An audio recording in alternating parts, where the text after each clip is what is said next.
track. Flip it from a track to a plot full of acres.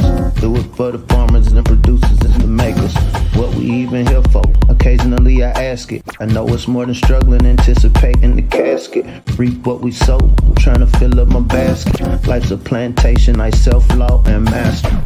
Over the plot I've been granted on this planet. Now it's slanted, cause the chosen been supplanted. But if you overstand it, it was spoken. Fractured, but we ain't broken. Even though some would rather play the role of token, we growing. Black through the essence of a presence. We carry the blood of gods, we carry the mind of peasants. Rich black gardens, future look more like Eden. Multiply seeds like the seed banks in Sweden. Rep my planners on plan according to season. Beat one code, switching it up is treason. Black power, family what we eat. Either we get fed or we feed. Beat one egg. What's growing on? What's growing on? What is growing on? Welcome to B1 Ag Daily Bread Podcast. I'm John Henry Harris, and we also have Farmer Brown, the MC. Here at B1 Ag, we focus on Black agriculture as it pertains to agricultural production, education, marketing, health, food, nutrition, and economics, all for the Black family and for the Black community. Welcome Black to the garden.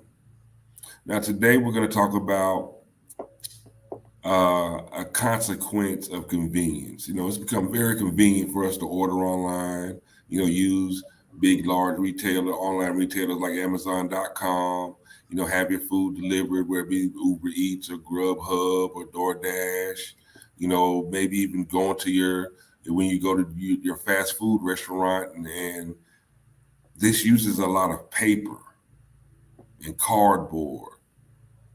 Now, among the many cardboard shortages that we're facing because of the supply chain crisis, one shortage that has arisen that we don't really think about is a short supply of cardboard boxes.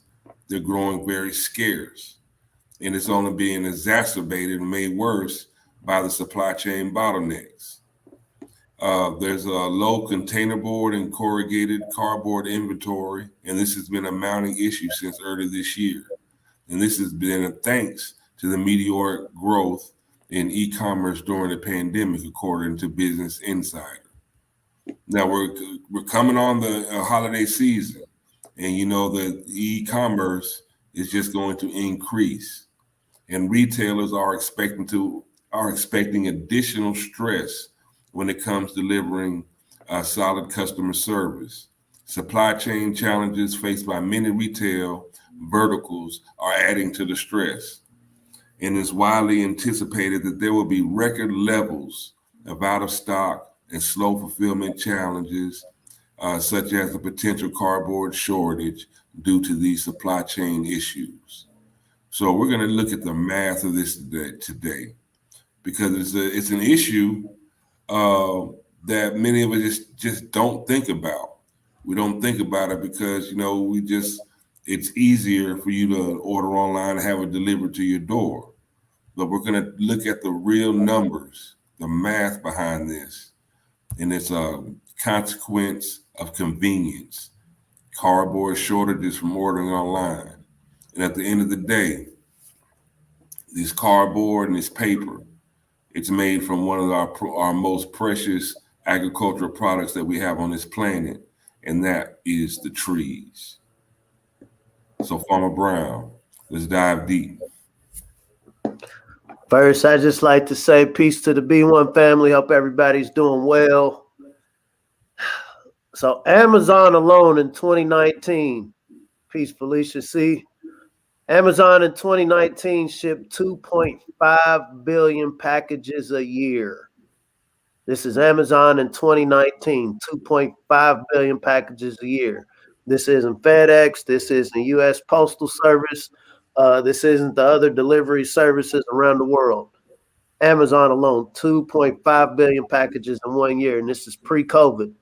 What we also know is since lockdowns that people ordering from home, e-commerce has exponentially grown. When you're thinking about entities like Grubhub, delivery services have gone up 300%.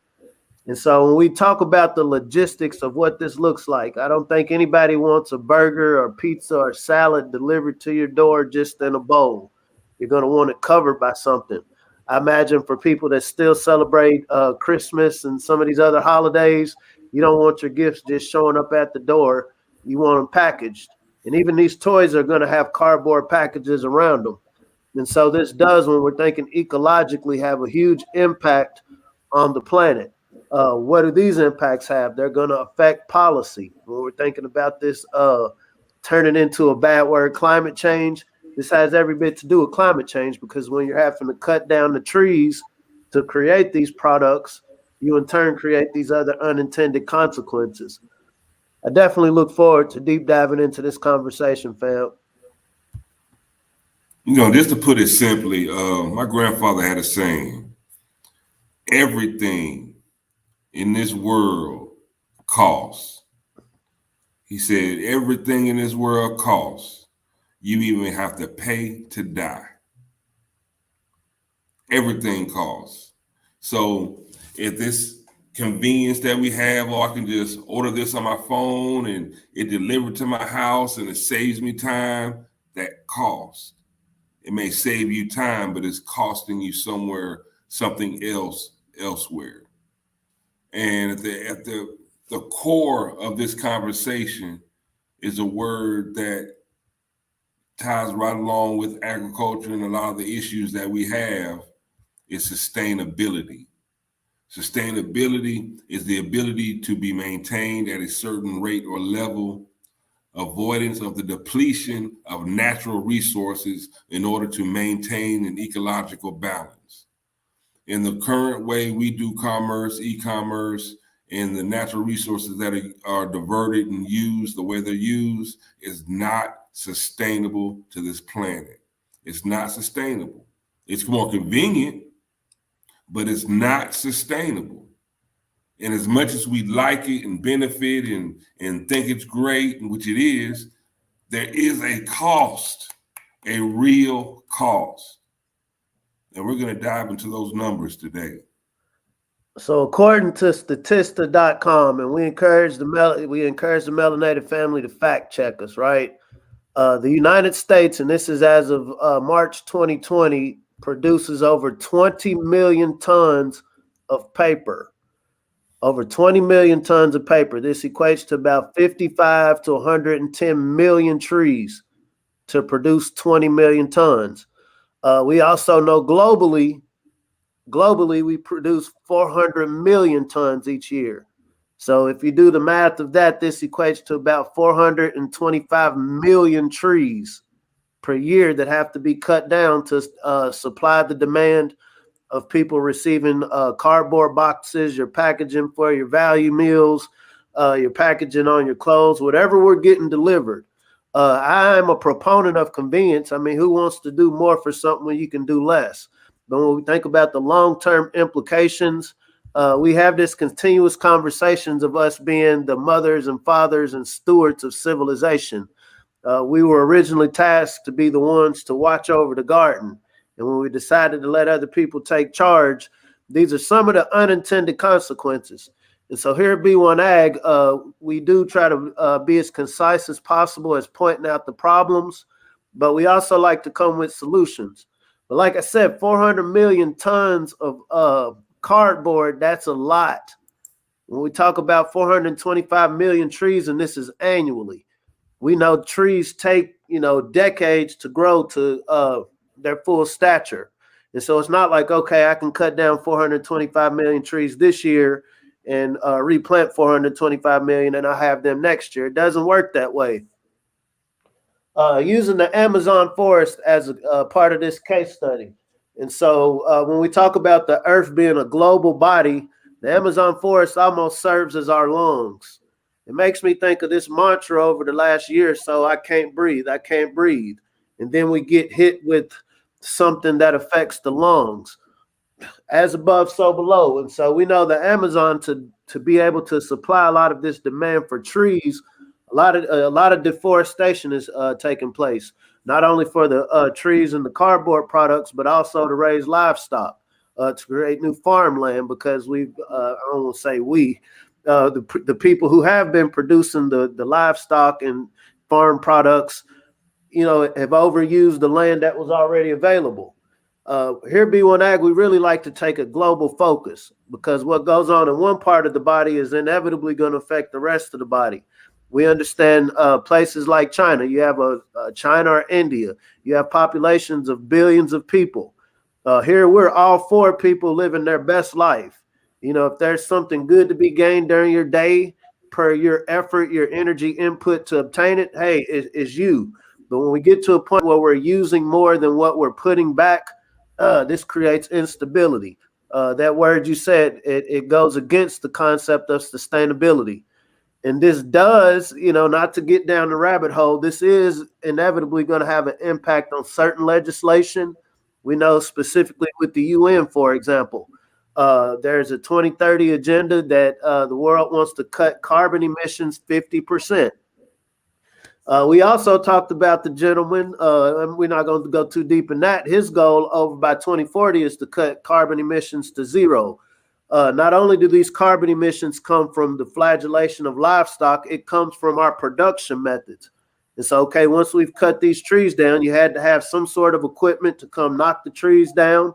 You're going to have some sort of mechanisms to process these trees into paper, into cardboard products. Then you're going to have to ship them somewhere. You're going to have machinery to do all of this. And so this is where a lot of these greenhouse gases, this is where these PFCs, chlorofluorocarbons, don't get me talking scientific, but these are a lot of the things that are creating what we're being told is creating this climate crisis. And so in reaction to that, your governing bodies deciding or deliberating over, okay, maybe we'll just charge people carbon taxes. We want you to keep spending money, but okay, to mitigate this climate crisis, we'll just charge you taxes. And so this is directly going to affect for the consumer that doesn't want to think too much else about this. This is going to affect the prices that you pay at the pump, the prices that you pay at the cash register. There's a lot of unintended consequences of our convenience, fam. And I'm just to make this plain, 425 million trees a year for this. Think about this, y'all. Is it worth it? 425 million trees a year just so you can have that? 425 million trees a year that are going just towards packaging. That's just packaging. Are we really willing to trade oxygen for packaging? It's like we've been bred to be so much of a consumer that we want.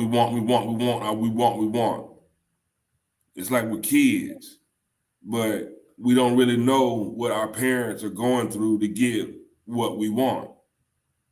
We don't know how many hours of overtime. Or hey, shoot, some parents might have had to go literally donate blood just to give you what you wanted. I got some trivia for you, bro. So when was the first, or who was the first online and orderly delivery service? Who was it first? Like what realm of activity was it? Now I know this answer because we talked about it, and plus this was my senior year in high school, just to divulge my age. But it was Pizza Hut. 1994 was the first online delivery service. So this dynamic we speak of is, not to age us, but this is a relatively new phenomenon. So it wasn't like we've just been ordering online and we've had this excess need for these cardboard.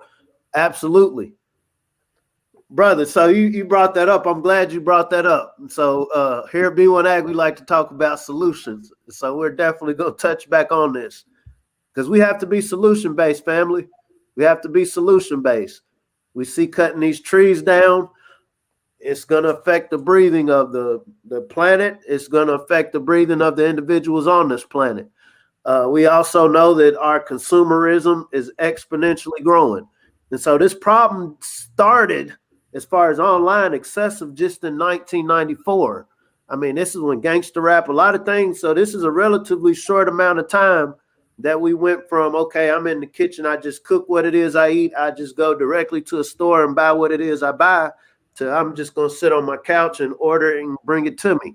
I'm just going to, sit in one location and somebody's going to burn gas to drop this off at my door. So I don't have to go nowhere. I can just go to the door, open this cardboard package, throw it in the recycling bin. Somebody's going to make a bag off of this too.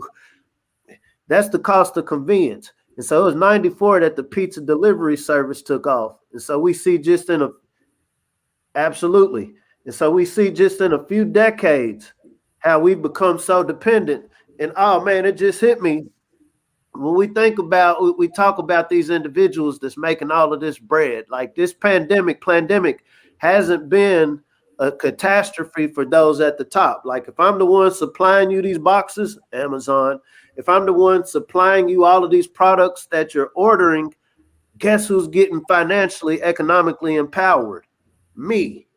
Because you're ordering these boxes from me at this exponential rate, I can now take this money that you're giving to me for your convenience and go to your legislators and buy them off. I can lobby them off of these. If I'm the online hub where you're ordering these products from, guess who has more power? Guess who has more voice when it comes to legislation? And so if I want to have these scans in the store where you just scan your right hand to buy something, which I encourage the family to do your research. We're not making nothing up. Any crazy idea I have of how I want to do commerce better, if you're empowering me and you're paying me to come up with these ideas, what's going to stop me? And so as a melanated family, we're not here to try to give anybody counsel on how they should approach commerce and how we should approach the way we get products. But here at B1 Ag, we understand that there is an intrinsic golden, titanium, platinum value in learning how to grow our own food. This isn't just about food security, though that's a huge part of it. Another part of it is just the sustainability within our communities. We already know that many of our communities are underfunded. We've been talking about cut the check for ages now, and these checks ain't getting cut to us. They're getting cut to these corporations who keep coming up with all of these weird abstract ideas on how to run this farm, this animal farm. As a devil advocate of these, as a devil's advocate of these boxes, the use I get after I've gotten the product out of it, my kids like to play in the boxes, right? But outside of that, what value do they have? There is a such thing as lasagna gardening. We kind of going into the production piece now. So you can use these boxes for lasagna gardening if you don't want to do tillage. But that's only going to be useful if you got a groundswell of people that understand how to use cardboard boxes for growing. But outside of that, many of us are going to see these boxes outside on the street when the recycling bin comes to get them.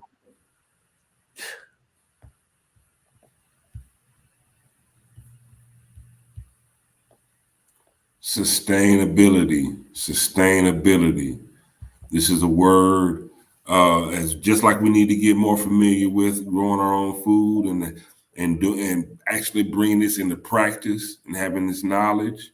Sustainability, the ability to be maintained at a certain rate or level, avoidance of the depletion of natural resources in order to maintain an ecological balance. This convenience comes at a cost, and the cost is the depletion of our natural resources. Once these natural resources are gone, they're gone, or they take more than our lifetime to be replenished. Water, trees, we need that to live. We can't forget that. We need that to live more than social media. We need that to live more than convenience. Sometimes we just need to go back to the old way of doing things. We know Uber Eats and just ordering online and ordering the pizza is great. You just, it comes to you. You don't have to use your energy to get it. but energy has to be used still. It's just transferred. And a lot of the times, most of the time, more times than not, our earth she's getting depleted more so than if we would just use that little bit of energy to go ahead and prepare our meals, cook, or just go to the store, pick it up, or even just mitigate our shopping and spending. Have some self-control. Go Brandon. So this guy that is in the White House, if you remember, one of the first things this person did upon getting in that position was re-entering to the Paris Climate Accord, right? And so, like I said, this is one of those goals, and you can go to whitehouse.gov. We're not making anything up. Like I said, one of the goals by 2030 is to reduce carbon emissions by 50%. And I'm quoting, and this is from Forbes magazine, the world needs equivalent of pandemic lockdown every 2 years to meet Paris carbon emissions goal. This is from Forbes. They say follow the money. The world needs equivalent of pandemic lockdown every 2 years to meet Paris carbon emission goal. From the White House, that guy that some of y'all elected, the goal is to reduce these emissions by 50%. Now, I'm not much a mathematician, but it's trying to figure out, okay, if you're in lockdown, that means you're going to order more.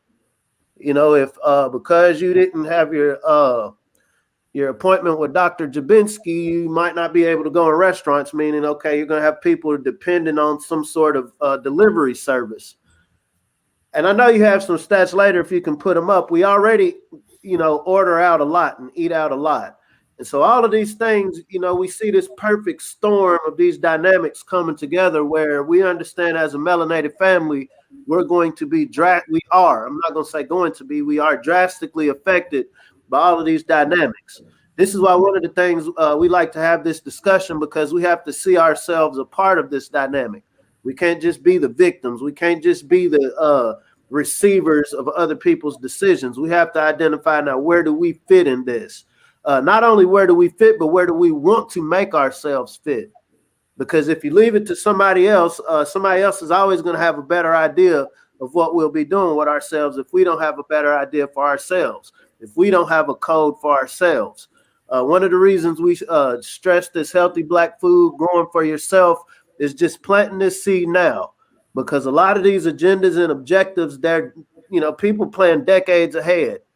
We're sitting having a conversation in 2021. The factions that we speak of are having 2050, 2060 conversations.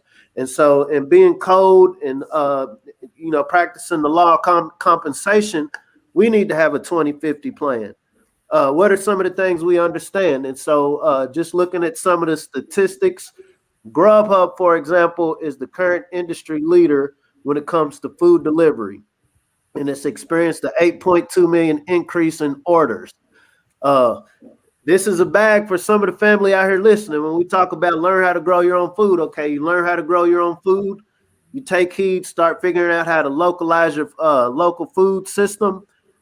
The meal delivery kit service, and this is something we do here in Lexington with Black Soil KY. This is a company I co-founded.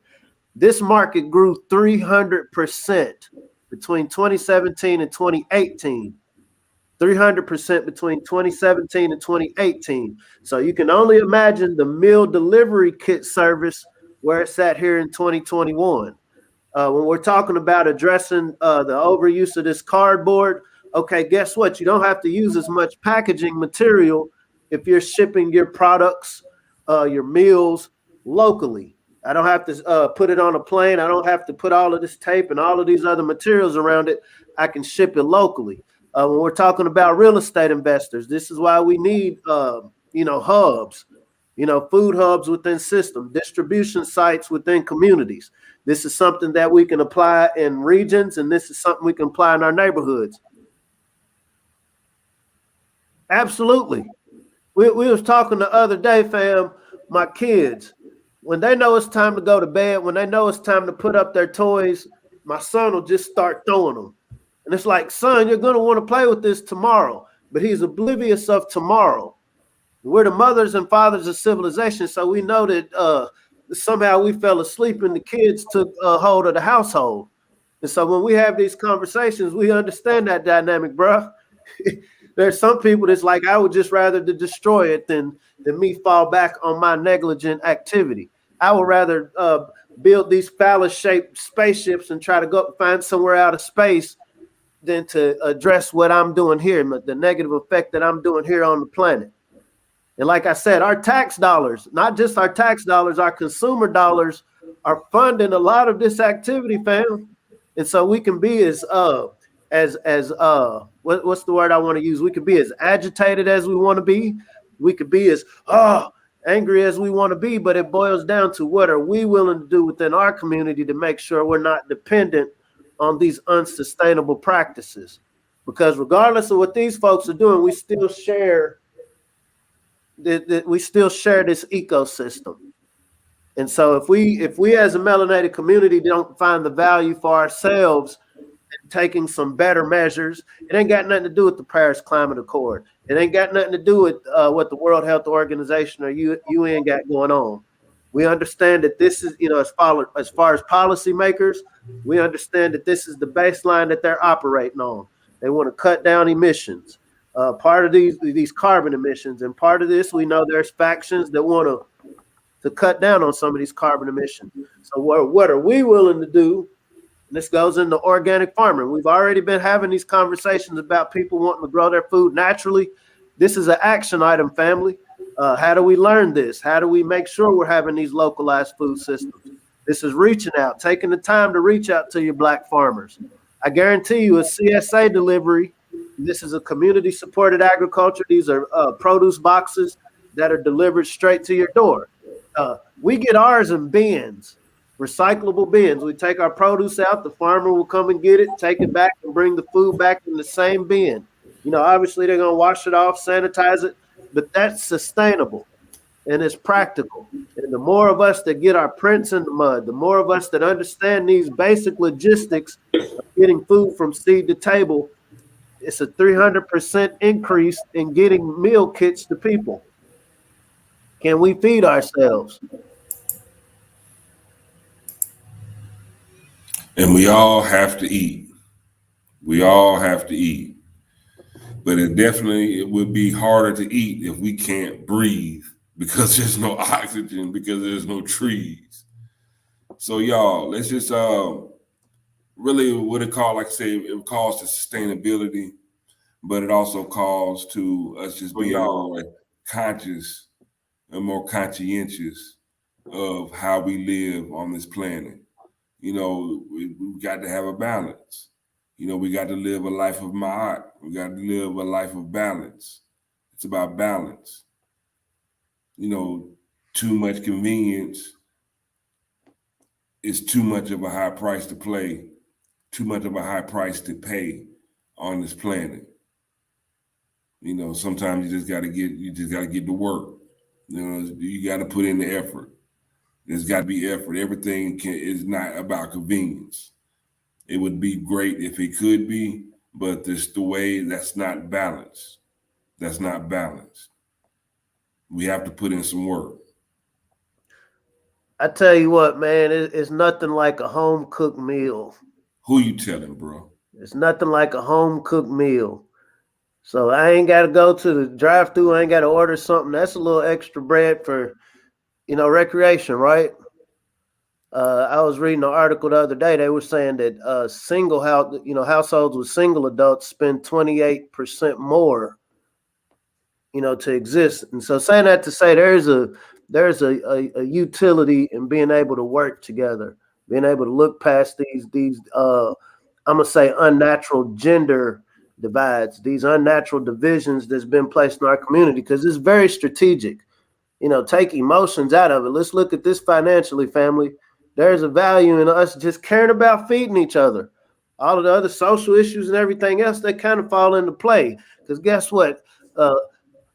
Queen, you're going to hold my counsel a lot longer when I know there's a plate waiting for me. Right? My patience and tolerance is going to be a lot more deeper when I know, she cares enough to cook. I'm being funny, But okay, so once again, we're going with statistics here. So we know 64.3% of Grubhub app users are female.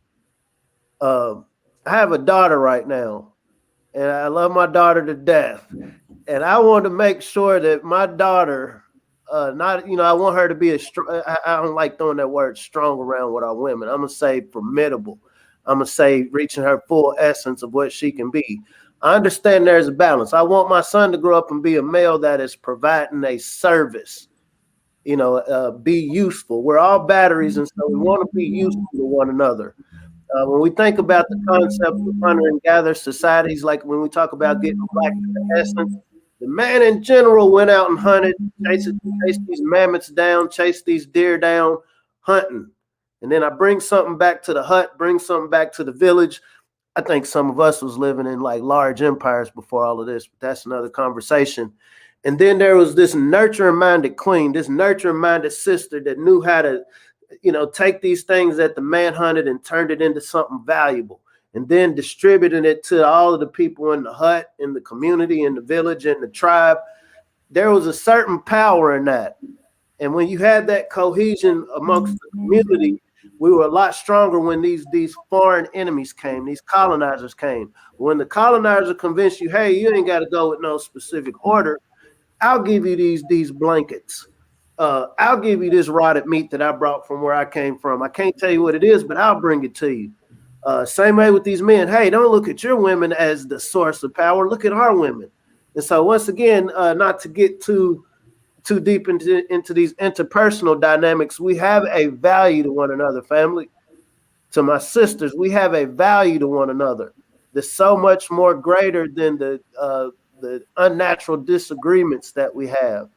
Am I saying, hey, put an apron on and go in the kitchen and bake me cookies? That's not what I'm saying at all. I'm talking about we're looking at economics. We're looking at practicality. When we're able, and I'll take the mantle as a male. It is my job to go out here and secure the product, whether it's growing something, whether it's hunting something, procuring the product. And then there is a role to process it, turn it into something. When we talk about this agricultural space, do you know that America, the West, is the only place where women are the minority? Everywhere else around the world, when it comes to agricultural activities, women are the majority. And when we think about a lot of the dysfunction that we're seeing right now in what we call the West Turtle Island, this comes from something from outside coming in saying, hey, I got a better way for this to work. And as we're having this, the conversation today is about sustainability, but also one of the components of sustainability, economically viable, economically friendly, and socially accepted. We're talking about the social acceptance, and we're a part of this society. We created this society, and we're the mothers and fathers of it. And to the degree we reclaim that stewardship, reclaim order within our own little melanated house, what does the sister Vicky Diller say? Mind your own white business. We got our own to handle. But this is our opportunity, family. I know I like to cook myself. Like, I don't, it's not that I want to put like women, you deserve to be in the kitchen. I like to cook, and I cook very well. I cook, people pay me to cook. People pay me for my food. So it's not a fact that I can't cook or I think that a woman should cook. For me, it just makes sense. Because for me, like, say, on average, if I go out and eat on the low end, if I go out and eat and not just eating off of a dollar menu, I'm gonna spend at least $12 to $15. Now I can take those same $12 to $15 and I can make 2 to 3 meals, 2 to 3 great tasting meals off of what I call, convenient food. By having somebody else prepare it for me and cook it for me, even though I probably can do a lot better. You see what I'm saying? I'm paying for food that I can prepare myself better. But just as far as this thing called convenience, I'm willing to give them this money for. And this is it's almost like a little trap. It's a little trap. because for this time that I'm saving, call myself saving now, it comes at a convenience of health later. I mean, we just got to be practical and real. You know, it comes at a convenience that it comes at a consequence of our health at the end of the day. Well, they say the way to a man's heart is through his stomach. One of my greatest memories of my life, this goes back to, this is science. I can always smell my grandmother's house and her fingers. It's the weirdest thing, but I remember the way her fingers smelled. This is, down in Osaka, Mississippi, and that was my memory of my grandmother. Me and my dozens of other cousins, and my grandmother never spent a day in her life worrying about, am I going to get this paid for? Am I going to be taken care of? It was that loyalty because my grandmother never really shot me no game. I don't remember her ever spanking me, but it was that connection that was made over food. It sounds petty, but there's a science to that. Other cultures understand this. And so this preparation of food, this is going to breed, when we're thinking about this 2030, 2040, 2050, healthcare ain't going to be what it is later than it is now. And so what are we doing within our households to make sure our kids, our grandkids have this loyalty? Are we creating those memories from this cooking, this mama's cooking that's turned up in the kitchen, this granny's cooking that's turned up in the kitchen? Or is my memory of food going to be this box that came to the door? Because you're going to be loyal to who feeds you, literally and metaphorically speaking. And so are we feeding one another? Are we putting some bags out there for some of the local chefs to do some cooking courses? Because every community I've ever been in has, sisters that put it down. Brothers, we good on the barbecue, but okay, we need some nutritional meals too. And these are also bags. These are also opportunities. What I can tell you from a state level, I know there's a lot of money being put into localizing these food systems, specifically for people who are preparing food. And so how are we applying that within our communities? We don't need permission to find the sisters who, know how to put it down on the stove, having these intimate gatherings. Since we know that we don't have home ec in the schools anymore, we can have home ec in the hood. It's healthcare for the future, family feeding one another. So I hope y'all got some knowledge from us today. I hope y'all can hopefully sparking some ideas and just some thoughts about consequence, convenience, and sustainability. Consequence of convenience, cardboard shortages from ordering online. This is a big deal, believe it or not. This is a big deal. We're talking about 425 million trees per year. Brother Thaxton touched on the hemp. Touch on that before we get off here, bro. Touch on it. Now hemp it's long been a great substitute for trees especially when it comes for the use of paper. Now, the beautiful thing about hemp is that as you got 4 harvest cycles in a year with hemp, it grows faster. It replenishes the dirt with nitrogen, which makes the earth even more fertile instead of stripping the earth. You just get more utility from hemp, not just with the paper, but there's thousands of products that can be derived from hemp. We're not talking about this medicinal. We're just talking about hemp. Just the hemp plant. And the only reason hemp was outlawed was because of competition it created with the cotton industry.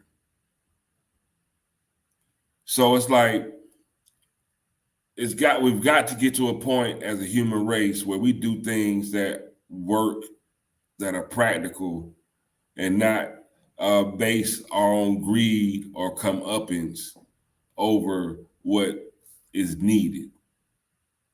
Because when we're outlawing hemp because the cotton producers don't want to compete, there's a grave consequence with that. And the consequence is paid through the earth and felt by us.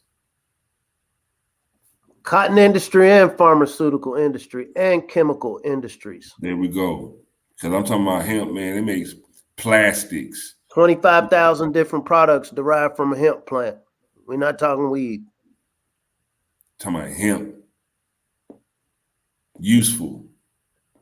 It regenerates.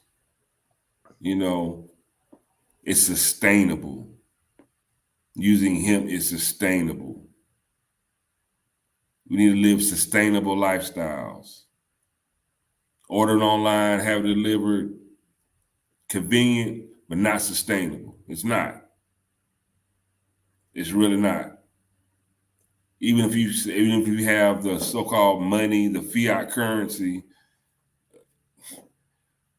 order everything online, have it delivered to you, you're eating up more of your fiat currency, and eventually you will be broke. Eventually. Some quicker than others. Most quicker than others. So let's get back into that growth mind state, sustainable. Let's get back to doing what's practical. If you have any questions, comments, concerns, hit us up at b1aghiphop@gmail.com. This is the URL to probably one of the most comprehensive list of Black-owned farms and food gardens in this country. It's not all of them, but it has the most that we can find in one spot. This is the URL, shopblack.us. Great site, a lot of melanated products and producers here. And this list could be very important to help at least beginning the search to find a Black farmer near you. Also, this is the URL for the change.org petition, petitioning for the president to release the funds from the American Rescue Plan, which is $4 billion in debt relief to our Black farmers. This was legislated. This was legislated by our government on March 11th of 2021. We're at the end of October going into November. Our farmers still have not received this debt relief. Not even a check. We're just talking about debt relief. But any kind of help is helpful. And our Black farmers need all the help that they can get. They are our superheroes and they need our support. The most we can do to support would be to shop with our Black farmers, spend our money with them. But this is one small thing that we could all do, and that's sign this petition at change.org. President released the funds of the American Rescue Plan to Black farmers immediately. That is the URL at the bottom of the screen. If you can't remember it, rewatch this program, press pause and write it down and search it. But we need you to sign this petition. Also, make sure that you like, share, and subscribe to B1 Ag Daily Bread podcast. Let's grow this conversation.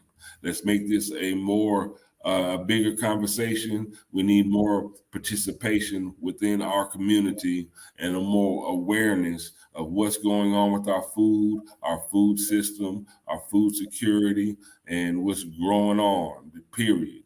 Because they're doing a lot of strange things. There are a lot of challenges, and there are a lot of changes going on to the way we eat, how we eat, and what's going into the food that we eat. And we need to be very aware of this, because at the end of the day, it's all going to affect our health, these pre-existing conditions, and we want to make sure that we continue to thrive to make it to the next phase of life and make sure that our future generations can thrive as well. Consequence of convenience. Cardboard shortages from ordering online. It's a real thing. There's a shortage of everything right now. Overconsumption. Because the way we've been living is not sustainable. So let's dial it back. Put in this work. I think the Grand Negus Nagus, he had a great, absolutely great statement. God gives you all the convenience you need when he makes it rain or when the sun comes up. Life is not built for convenience. If you in that mindset, the idea of building something must be daunting. Marinate on that. He gives us all the convenience we need when he makes it rain and the sun comes up. Life is not built for convenience. Living in that mindset, building something must be daunting. And we cannot afford to live in that mindset because we have Most High gives us all bricks, and either we can build a castle, we can build a kingdom, or we can continue to build this prison around ourselves. What we decide to do with these bricks is on us. Sister said, minding our own black business. We need to mind our own black business. I ain't with building no prisons. Not at all. Not at all. And also, if you feel free to donate to the platform. Let's grow this platform. We're getting ready to go down to the All Black National Convention down in Orlando, Florida, October 28th through November 1st. We will be presenting down there with Brother Maj Toure, about Black survivalism and how to grow your own food as well. If you can, please donate to the platform, be it at our Cash App, $ B1 Ag Hip Hop. But we're looking forward to going down to Orlando to represent, because we are going to push this black algorithm. That's what we're going to do. We're pushing the black algorithm, working against the algorithm. We're getting shadow banned and everything else, but we're working against it. We're going to, with the likes, shares, and comments and subscriptions, we can push this black algorithm and fight the algorithm from so we can get this word out. We got to get this word out, because everything boils down to food. Because if you're not eating, you ain't doing nothing. I'm sorry. So, You get that video queued. Send it in the private chat, bro. Well, don't worry about it. We'll play it another time. But B1 Ag, pushing the black algorithm. Pushing the black algorithm. That's what we're doing. That's it? Yeah. Pushing the black algorithm. Ancestors, they mastered the systems. We raising your bosses, no victims. Planting them up. Now this is from Farmer Brian MC, y'all. Again, we're pushing this black algorithm. Y'all check this out, and we're gonna conclude the show with Farmer Brian MC, pushing the pushing the B1 algorithm.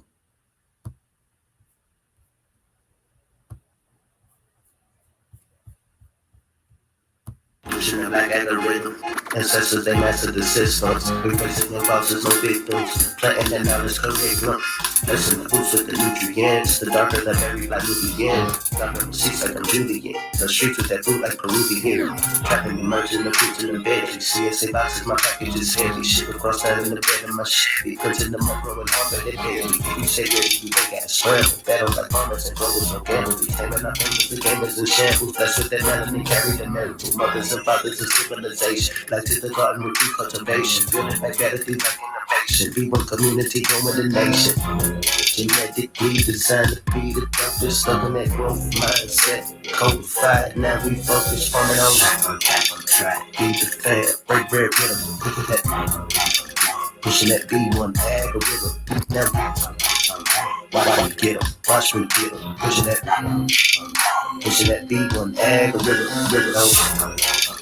Be the fan, break bread with them. Pushing that B1 algorithm. Rip it over. Watch me get them. Pushing that B1 algorithm. Yes, sir. So, B1 Ag, family, pushing that black algorithm, fighting against the algorithm, getting black to the garden, because we know what's going on. And we're going to stay ahead of the curve, stay proactive, be solution-based. You know what I'm saying? That's what it is. Because at the end of the day, if you really, really want to know something, what do the people need to do, bro? Really want to know something? It's time for us to get back to minding our own black business and learn how to grow something. There it is. Hey, y'all, let's keep pushing on, keep pushing on, keep pushing on. Let's keep growing, keep growing. And B1 Ag, I'm John Henry Harris. We have Farmer Brian MC.